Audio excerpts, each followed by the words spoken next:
আপনারা দেখছেন এনএন বার্তা। আজ পুলিশ দিবস, তাই লোকসংস্কৃতি ভবনে কাপা সাব ট্রাফিক গার্ড এর উদ্যোগে অনুষ্ঠিত হলো এন্টার স্কুল কুইজ প্রতিযোগিতা। 4টি স্কুল এই কুইজ এ অংশগ্রহণ করেছিল। মূলত রোড সেফটির ব্যাপারে আলোচনা ভিত্তিক এই কুইজ কম্পিটিশনটি অনুষ্ঠিত হয়। ট্রাফিকের লাল, সবুজ, হলুদ সিগন্যাল কোনটার কি কাজ, এমনই নানা প্রশ্ন ছিল আজকের কুইজ প্রতিযোগিতায়।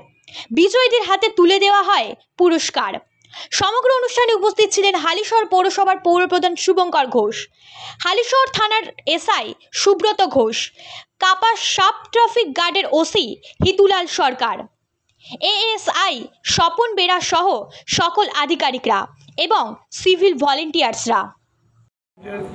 আজকে পুলিশ দিবস হিসাবে আমরা একটা প্রোগ্রাম রেখেছি, সেটা হচ্ছে কুইজ প্রতিযোগিতা।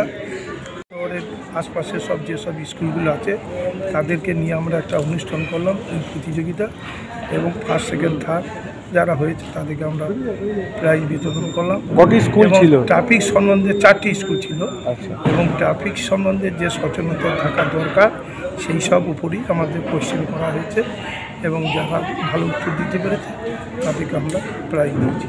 মানে পুরোটাই রোড সেফটি এবং ট্রাফিকের উপর? পুরোটাই রোড সেফটির ব্যাপারে এবং ট্রাফিকের সাইনেজের ব্যাপারে, এইসব ব্যাপারেই আমরা এই আজকে ট্রাফিকের অ্যাওয়ারনেসটা রেখেছিলাম, এবং যারা ভালো বলতে পেরেছে কি মনে হচ্ছে কতটা সচেতন করতে পারলেন, যেহেতু ছাত্রছাত্রীরা ছিল? আমরা বিভিন্ন যেমন প্রশ্ন করেছিলাম, মানুষ আগের থেকে অনেক সচেতনতা হয়েছে এবং তারা খুব ভালো উত্তর দিয়েছে। সেই